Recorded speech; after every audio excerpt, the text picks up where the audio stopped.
A great deal on a house that is in need of total renovation is only a good deal if you have the means or the money to invest in fixing it.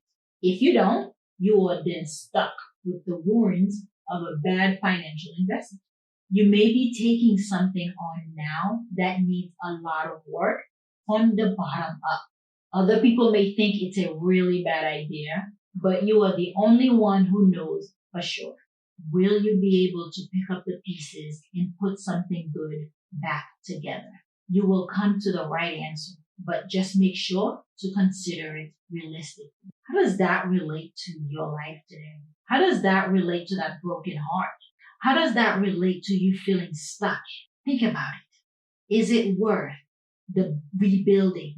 Is it worth putting the time and investing in yourself to rebuild your heart, to rebuild your motivation, to rebuild your drive, to rebuild yourself? I know the answer to that. Do you?